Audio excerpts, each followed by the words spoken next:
All right, so today we're going to go over the ECD annual certification, the new way that it's done inside of the app. There is a video for this on YouTube where it's about 9 minutes long and it explains pretty much everything in detail, but we're basically going to go over that again here and then give you a reference to go to that I'm going to go ahead and put in the chat if anybody needs that.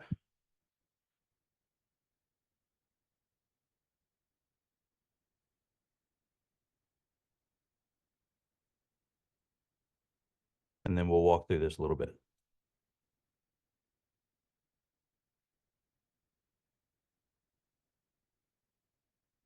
Now I'll share my screen.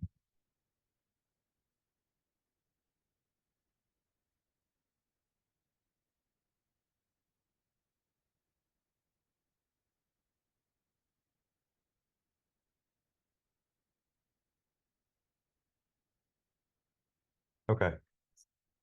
So when you log into My Alabama 911 or the Alabama 911 Board Central application online, you can find the instructions for signing into that on that link that I just sent. But if you are PSAP leadership, the first thing that you will see is this screen.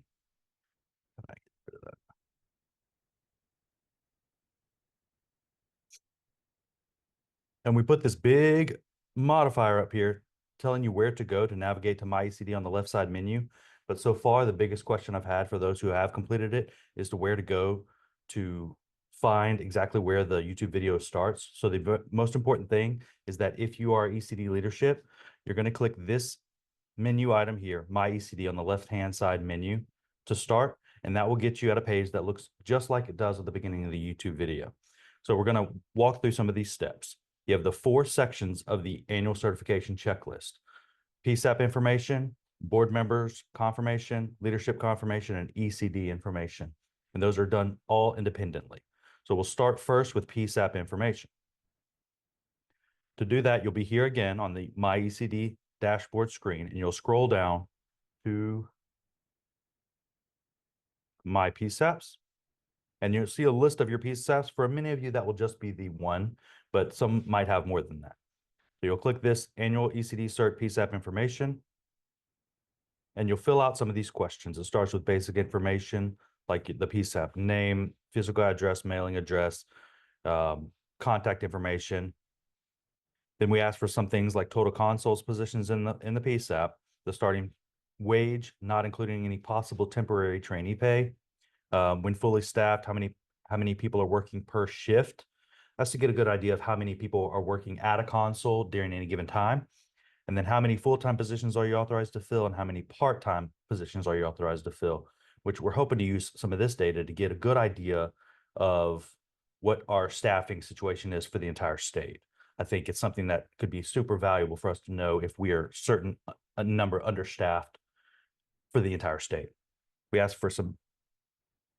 I was just going to add, we also have a number of federal reporting requirements that this information is helpful to us to not have to ping y'all more often and try to figure out what the staffing situation is, the number of like the reason we want the number of like the general number that are on duty is we have several contracts that are built off of concurrent users, all of those types of things. We have to keep track of that sort of in the background.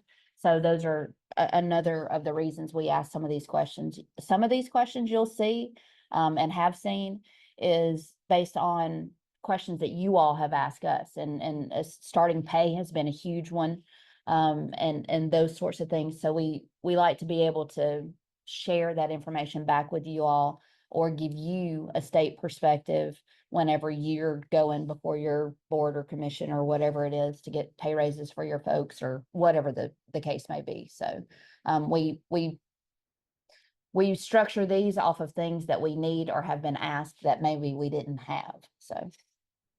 And one of the questions now is, are you currently hiring? And then a link to that place where they can put in their application. We do have a public board. It's not currently being used anywhere, I don't think, but we are working to get it put into place where if somebody is looking for a job in 911, either they're coming from an outside the state or they're coming from a PSAP where they move to a new area and they don't know what kind of infrastructure is around them. They can go to this link and see all of the agencies that are hiring with direct links to where they need to apply.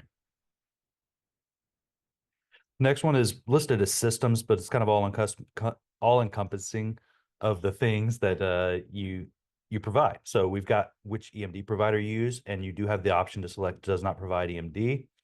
Telecommunicator training preference, and that's if you have a particular one that you use in-house, like say you have an APCO shop and everything is APCO, or you're an ACE certification with IAED and you need everybody to be IAED. But if you do not have a preference, that is the first option there. And that, sure.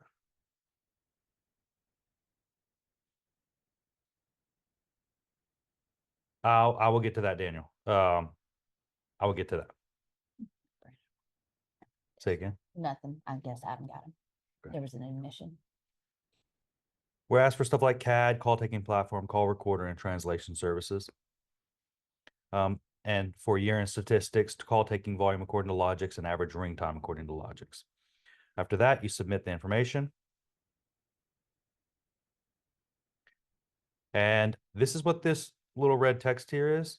Sometimes this automatically updates to complete, but with this particular section, with only PSAP information, sometimes it will not update to complete. I will fix that manually. I check it every time I get an email notification if somebody has done that. So if you complete that and you go to My PSAPs and this button is now gone, you're done. It's just not updated on this one little tracker here, and it will update within 24 hours if you complete it. So to complete for board members and leadership is the same. You just go to the tab, and if everybody looks like they need to look, you can click confirm. You can add if you need to, if you add a board member, or if you need to edit them to like change term expiration date or add a phone number or something that might be missing, you can do it there, and then just click confirm. Now let's refresh this page. See, it did update automatically here on this time. The PSAP information completed and board members listed as complete. To do the ECD information, that is the one that you'll do up here above it. And all of this is accessible in a much slower paced style if you watch the YouTube video. Here you'll see some different information, but it's laid out similarly. Basic information, contact information, how your local 911 oversight is handled, whether you have a local 911 board or whether you're if your 911 board is also the city council or the county commission, you select that information. Your oversight agency. So if it's a local 911 board, it's just your 911 board. But if it's the city council, then say it's Auburn City Council. You can put the bylaws here. You can put information about how often and when does your ECD board meeting meet and some dispatch contracts. For statistics, we're asking for stuff like current population, average ring time, GIS software information that you've been asked before. If you asked this information before and it was already uploaded and put in here, you may see some of that stuff not blank. And a lot of the stuff you will see is not blank.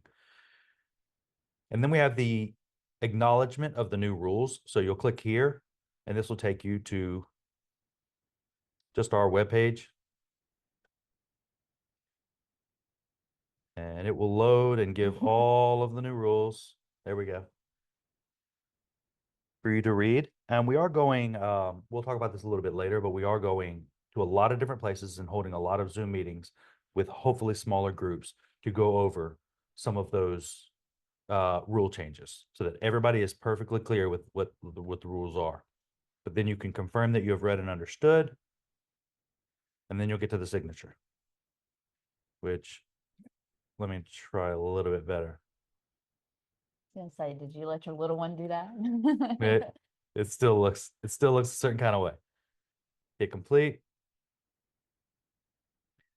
That auto refreshes the page. So now it shows that all 4 segments are complete. And at that point, you are done with the ECD annual certification. It is as simple as that. So let me answer some of the questions that I've gotten already, and then we'll go to the questions that anybody else might have. For most people, when you log in as PSAP leadership, you'll see this screen where it's the PSAP leadership screen. And you'll see a button here that I just deleted because I marked that one as complete, but it'll say annual ECD certification form. To those that are completing that form, that is only the one small section, the PSAP information form, and it does not mark it as complete because it is able to be completed by anyone in PSAP leadership and not in ECD leadership. What you're doing when you fill out that particular form is you are pre-filling the form for the ECD leadership to later just mark as complete. For those of you, and this is a very small amount, I think it's just Tuscaloosa and Madison. Madison will talk when we're up there. I think Laura's going to be up there very soon. I don't know the exact time, but she's going to be up there very soon. The 24th. The 24th. Okay, so she'll be up there on the 24th. What we had to do with Tuscaloosa are those that have multiple PSAPs inside of one larger collective PSAP like Madison and Tuscaloosa. We kind of have to take that information manually because everything was built to work at the PSAP level, not at what we're calling the department level, which is the PSAPs within a PSAP. So if you see this information like yourself, Weaver, I would not fill out that information. You're just pre-filling that section for somebody in ECD side, like Chris Tucker, to have to do, and he'll have to edit that information to be more encompassing of what's inside of the entire PSAP. But that's what we've already handled that with Tuscaloosa with our meeting with them, and so we'll deal with that on the 24th. For now, you can ignore that section if you work for those two specific agencies, and I don't think we have any more. We can. Lincoln and so. Are they in the No, same no, building? no. Yeah, I don't think we have think any so. more. Yeah, I don't think so. So by far the biggest question is that when people try to follow the YouTube link, they don't see the same screen. So to get to that same screen at the very start of the YouTube video, and I should have included this in the video, but I didn't, and I highly regret it. But clicking My ECD from the menu down here, if you click that button and you get sent to a screen that says you do not have permissions or it reroutes to another page, that's an issue. Either we don't currently have you listed as ECD leadership, or more likely, there's an issue with the app where it's listed you as leadership, but for some reason the ECD permission has either fallen off or was not applied correctly. If that is the case and you need to be able to have access to this, just email me, or you can email education@al911board.com, and I can get that corrected within a minute or two. It just takes a log out, let me change the permissions, log back in, and it'll look inactive correctly. Other than that, the biggest question again is this PSAP information not marking it as complete after somebody has completed that. And I put this here, but I don't think it's super obvious enough that sometimes it just doesn't update. It did this time, and it has the past couple of days, but for some reason or another, when somebody fills it out, it's not automatically updating and marking it as complete. So if you have that issue, just know that we know it, and I will correct it, and it may just take, sometimes it takes an hour, sometimes it takes 24 if it happened over the weekend. Other than that, I don't think I have anything else about the ECD annual certification. Do we have any questions? Let me see what we have here.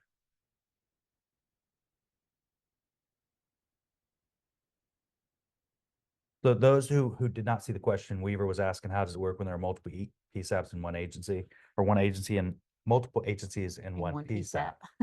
I got to get that correct. And I've explained that a little bit, but it's a small group of people. And will this section show up on Kelly's sign in? It's not showing on mine.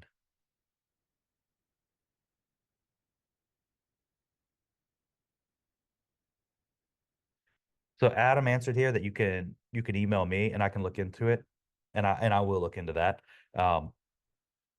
But it will show the My ECD. You'll be able to get to the My ECD dashboard if we have you listed as leadership within the ECD. So if you are ECD leadership and you're not able to get there, that's an issue with the permissions in the background on the app, and you can just let me know and I'll fix it. If you cannot get there and you don't work for the ECD and you're trying to help somebody with the ECD, you can log in beside them, or we can work something out if you need. So just let me know and I can get that for you. Any other questions specifically about the ECD annual certification? None seen or heard. So let me stop this share, get the PowerPoint up, and share that.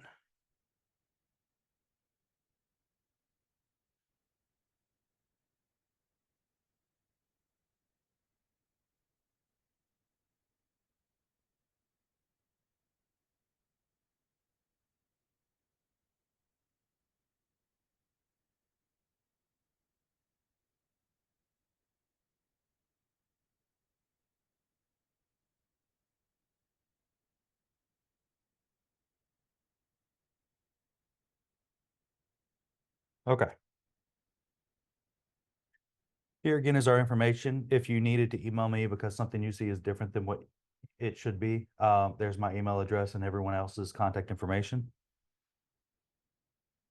And Laura, if you want to talk a little bit about the user conference. I would love to. So, as of yesterday, we are 3 weeks away from the user conference. And currently, we've got at least, as of last week anyway, over 50 agencies who are sending people, which is really exciting. But we definitely want to up that number and try and reach as many people in every area of the state as we can. So, if you have not registered for yourself or your people, please do so, even if it's a day pass. We have so many different educational sessions, and I'd like to talk a little bit about a couple things that we are featuring and some surprises we're going to have. So I'm really excited.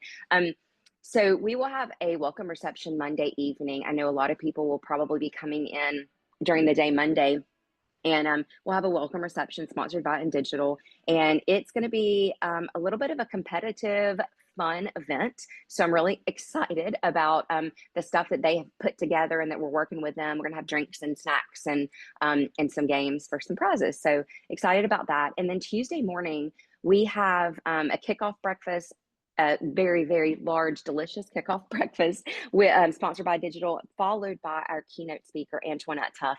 And if you have not heard of her, I highly recommend looking her up. And I'm going to tell you a little bit about her. She was an administrative staff member at a school in Georgia, and at the front desk when a gunman came into the school with over 500 rounds, automatic weapons, and clearly with intent to hurt and cause problems. But between Antoinette and the 911 telecommunicator that she spoke to, the two of them were able to stop him from hurting anyone. No one was injured. He communicated with her, put his gun down, and just, it's an incredible story. And so we're really excited about having her come speak to the importance of our roles and that experience. And there'll be just a little bit of a little bonus surprise there for as well. And then, I mean, you can see this slide. These are just some of the sessions we have. We have a fantastic lineup of speakers from all over, from the West Coast all the way over here. And we're trying to touch a little bit on a little bit of everything. We want to kind of bring you guys a lot of different content to take back to your center, to learn from, be inspired from, and of course, having fun along the way. So we'll have our vendor hall open on Tuesday and Wednesday with dedicated vendor hours.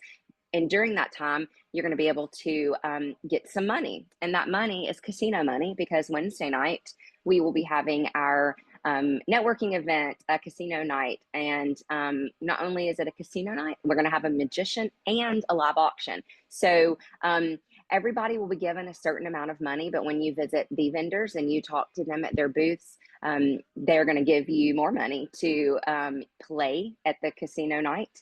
And at the end, you'll be able to use your winnings for a silent auction. So there are a lot of great prizes. I don't know if all of you remember last year, we had some really awesome things, iPads, electronic things. We've got a great lineup. In fact, we may just make a little video and post that next week about what all we have. But we want some surprises to be out there too. And there will be 24 hours of educational content over those 4 days. Monday is our CISA Cyber Resilient 911 workshop. Did I get it right, Daniel? You got it. You got it. My goodness, it's about as long as my title, right? So that is going to be open to anyone. That is not just for 911. So if you have anybody that you think would benefit from that, please pass that on. I'll post that flyer this week again on our social media, which will also go to our website.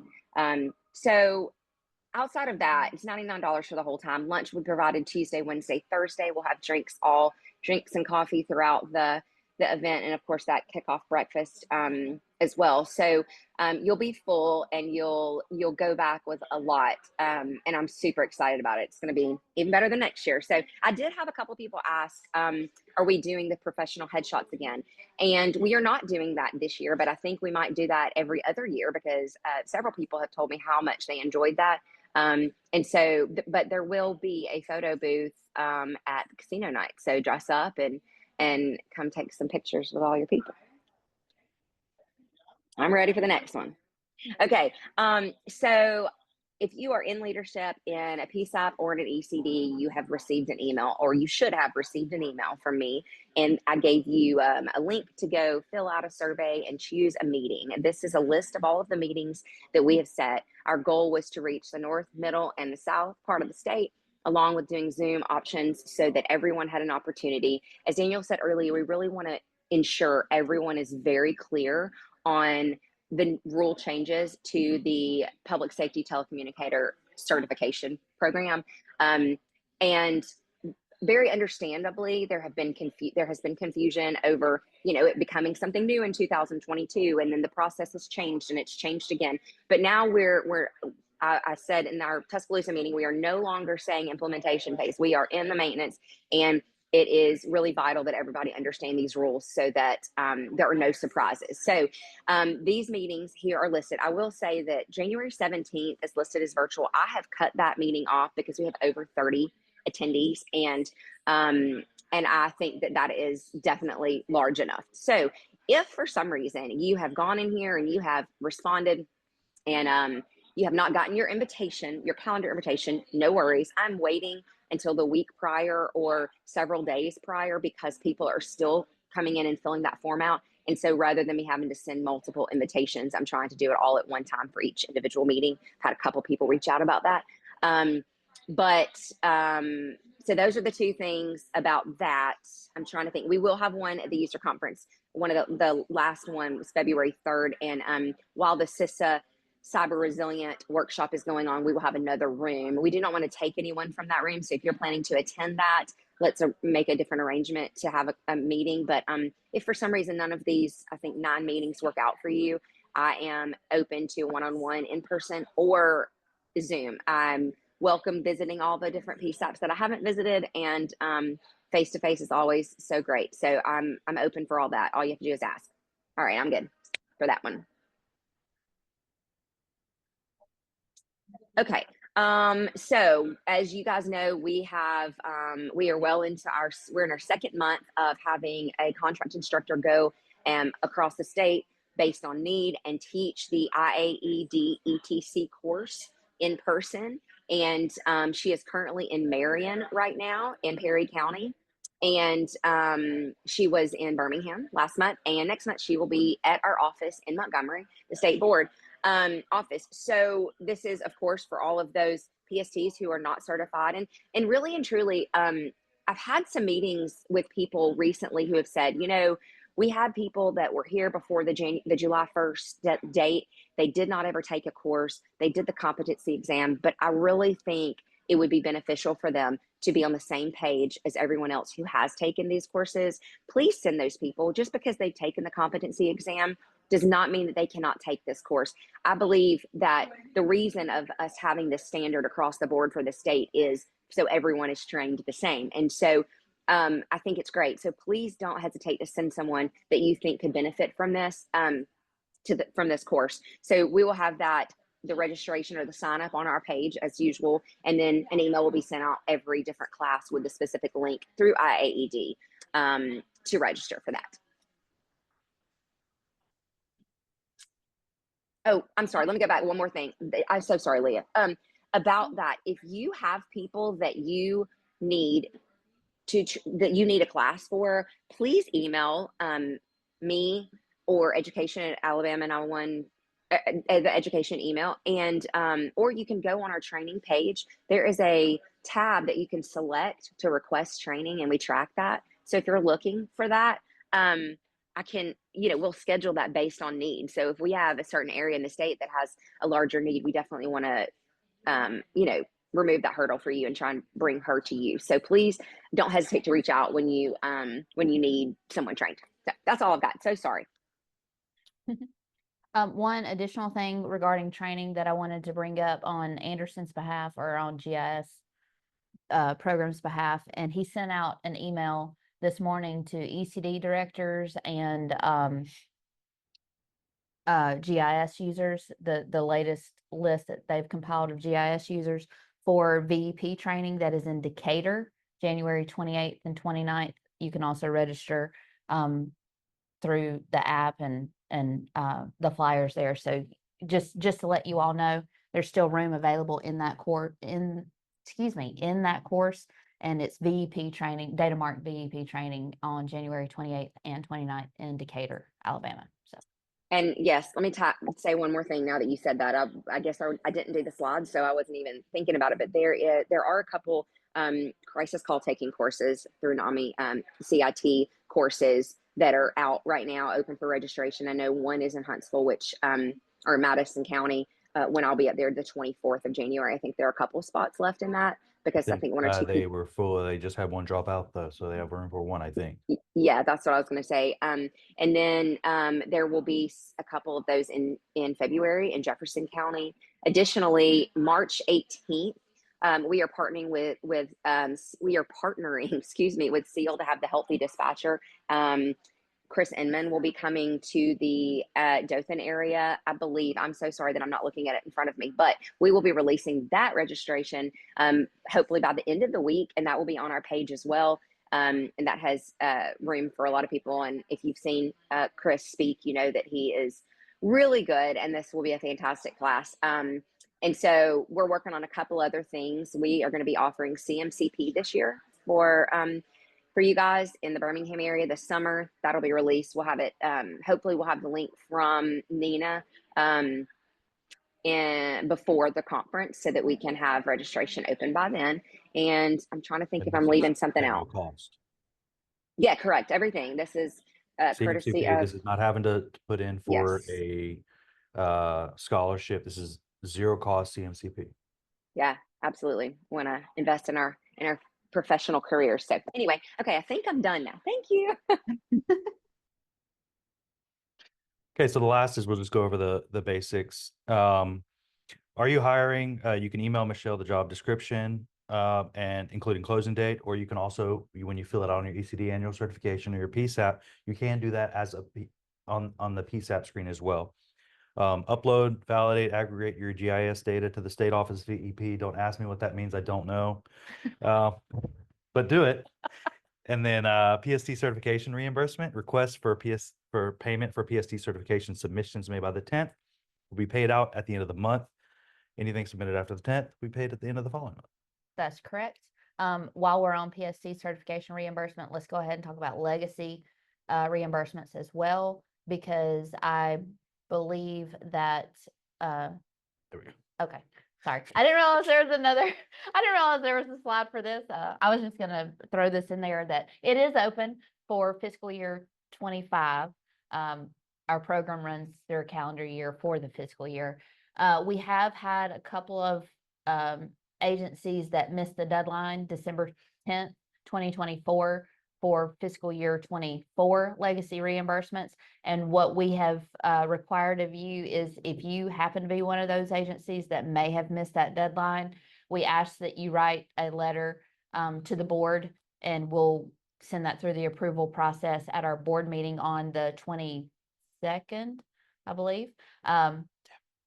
Next Wednesday, and let them consider going ahead and reimbursing anybody that may have missed the deadline. So with that said, you can send that letter directly to me, and we'll present it at the board meeting next week. And otherwise, the fiscal year 25 legacy cost reimbursement form is live. It's available on the website, and you can go ahead and put your stuff in through there. Leah, I have one more thing to add. And Adam has one more thing to add about legacy reimbursements. So I've gotten several questions from Brightspeed customers. Yep. We have several of the 2024 submissions withheld currently because we're still helping them work through some billing issues, and we don't intend to complete those submissions until after Brightspeed has completed their audits and applied any credits that might come of them sending bills to both the state and the ECD. So just know that process is moving, and we don't have an update about where we are yet, but we are still working with Brightspeed.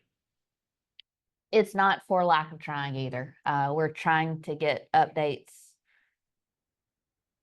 as often as we can, and we just don't have any at this point, and we're trying to prevent being in sort of an administrative auditing nightmare of reimbursing you guys getting a credit and then paying us, but like, we're trying to prevent that.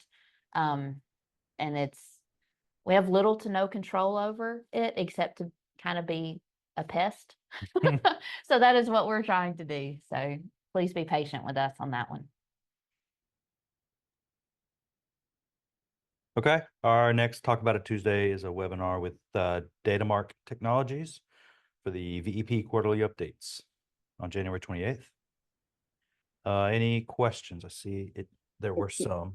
I don't have a question, but I did forget to say this. When we were talking about the vendor hall, something we're doing different this year at the user conference on Thursday, we're going to have a resource hall. This will be free resources for your center, for your people, and for you. So we are going to have American Heart Association, the Traffic Resource Center, NAMI, RSA, TERT, APCO and NINA, AAND, and there'll be a table for 988 in the Crisis Center, local government health insurance. So we're excited about bringing that to you guys. We've had, you know, a lot of people, you know, there's questions they have that we have resources to provide. So we will have a resource only. It will not be vendors on Thursday. So that was the little extra thing we're doing this year that's different.